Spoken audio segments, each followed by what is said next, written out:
Hi everybody and welcome to this new video. Last September 23, I had the incredible opportunity to participate in the AWS User Group Peru 2023 conference as a speaker. When I applied to be a speaker at this conference, I totally underestimated the magnitude of the event. More than 4,000 registered people, 2,000 attendees, and more than 100 speakers. That was huge. About my talk, I decided to make a live demo of a real-time multiplayer game built with Unity3D and Amazon GameLift. It was something risky because this kind of application requires a good internet connection with high bandwidth. Hopefully, I did not have any inconvenience and my demo was successful. If you are interested in building this kind of application, I recommend you check this previous video of mine where I explain step by step how to do it. After the talk, the audience asked me a lot of interesting questions about GameLift and game creation in general. Unfortunately, the talk has not been recorded, but I will summarize in this video some of the questions I was asked that day. Question number 1. Does GameLift have additional or hidden costs? Just to clarify, there is two ways of using GameLift. With EC2 instances or with customer managed servers called GameLift Anywhere. My talk was about GameLift with EC2 instances, so I will detail the cost for this use case. Let's take a look at GameLift's pricing sheet. The cost of the service follows the EC2 instances pricing pattern and depends on the following: the region, the type of instances you are using, and if they are spot or on demand.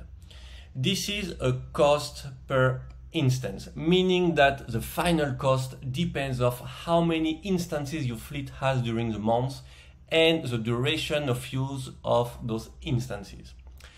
I'm going to create a new fleet in the GameLift console to show you. We select EC2 and we give a name to the fleet. About this script, the real-time script, please check my previous video to know how to use it. And here we are, the region. I will keep the default region US East 1. Finally, I'm asked to choose the type of instance, capacity, and spot or on demand. Additionally, Amazon charges you for the outbound data transfer of your instances. Be careful with this cost. According to your game and how many players you have, the game server will send a variable amount of data. Therefore, you have to estimate correctly this parameter before you launch your game. If you are not aware of this fee, or if you are doing a wrong estimation, you could be surprised and call it a hidden cost. To conclude, GameLift's costs are transparent and described in GameLift's pricing sheet, but you have to estimate correctly your costs. Question 2. How to choose the right type of EC2 instances for my fleet? This is a tricky matter. The question is basically the following: should I host all my players in a big powerful EC2 instance or in a bunch of small EC2 instances?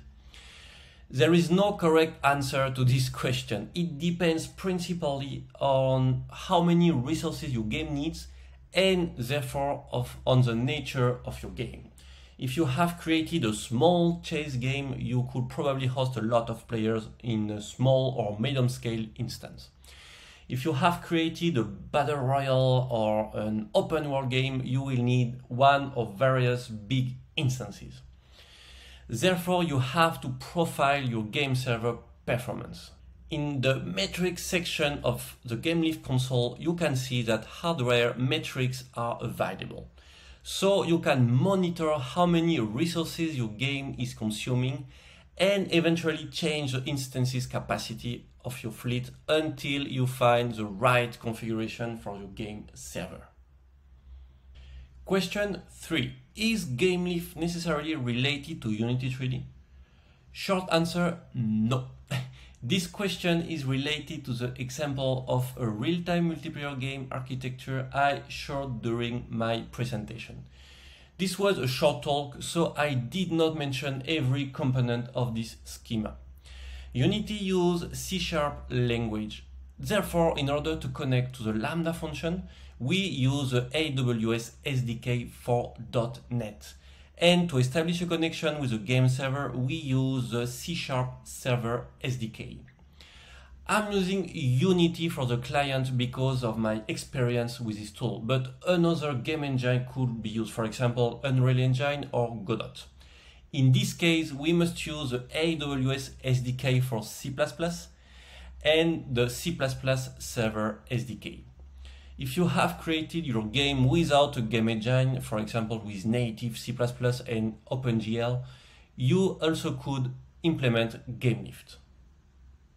Question number 4. Can I create a fleet with multiple regions?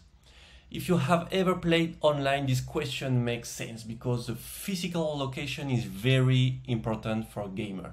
The nearest the game server is hosted, the lower the latency. I'm located in Peru. The nearest Amazon region for me is not Brazil, but the US East region. And if I want to play online with my Japanese friend, we better connect to a European server. I apologize if I was not clear about this point during my talk. GameLift allows multi-location fleets. In the GameLift console, I will create a new fleet.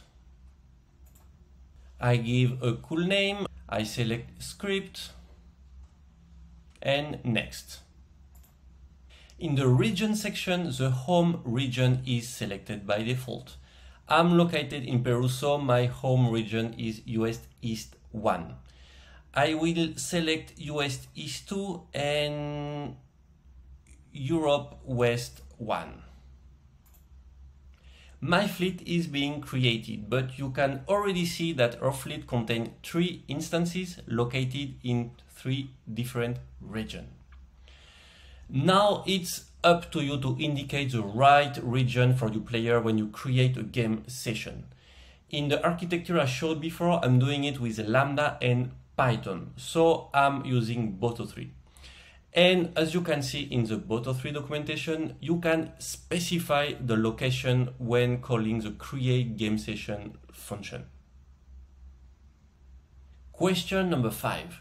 An attendee commented that he had some experience with Photon engine and he asked me what are the advantages of using GameLift over Photon. He also mentioned that Photon has a free tier. First of all, GameLift also has a free tier, 125 hours per month with those instances, and 15 gigs of bandwidth out. Regarding Photon, I believe the main advantage is its compatibility with plenty of platforms and programming languages. I also remember that Photon is very easy to use and provide a dummy Unity project with a server integration for beginners. Additionally, Photon provides interesting features like voice chat. However, working with GameLift or a similar cloud services brings a huge advantage. Since you build the architecture, you can do absolutely what you want and integrate, for example, a database, a notification mechanism, an AI assistant, and so on into your game. Question number 6, the Unity controversy. Someone asked my opinion about the recent Unity controversy. If you're not into game development, you must know that the whole Unity community was burning after the company announced a change in its fee policy that would impact mostly medium scale and big game studios. This new fee was questionable because it was a per installation fee with retroactivity. After that, Unity did some damage control and rolled back. The CEO resigned, but the controversy is still alive. A change in a pricing policy is not necessarily a bad thing. Like all companies, Unity tried to maximize its profit and reduce its cost. However, there were a terrible lack of communication from the company. They did not speak with the community before, and they made abrupt decisions with very little anticipation. New fees were supposed to apply from January 2024. I hope that Unity learned from this episode and will be more careful in the future. Question number 7. As a game developer, is it worth now in cloud? This question surprised me because we were at an AWS conference, but it is still a valid and interesting question. Let's be clear, you can build fantastic game only with a game engine like Unity. However, the more experience you acquire, the more you will need to integrate external components into your game. For example, you want to integrate a register and login mechanism, a leaderboard, a turn-based multiplayer feature, etc. You could do it easily with third-party services like Google Play services, Apple Games, Photon, etc. However, those services have limitations, and maintaining an application with multiple third-party services can be complex. In most cases, it is preferable to build your own architecture with cloud services to have total control over it, and therefore having cloud knowledge is necessary. Question number 8. Are slot games cheated? This is an off-topic but very funny question. During my presentation, I mentioned that years ago I worked for casinos developing slot games. Something you have to know about slot games. Those are the most lucrative games in the whole casino. Believe me, casinos don't like poker or blackjack. Most of them have those games just for prestige. 10 or more slot machines can fit into a blackjack or poker table. And slot machines have an incredible return of investment. Depending on the type of slot, the probability the casino wins is between 92 and 98%, meaning that it's very probable for you to lose.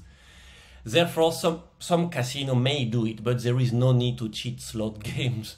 They are basically made to win the casino and make you lose money. That's the end of this video. I really hope you liked it. If you liked it, please follow me on my social network. See you on the next video.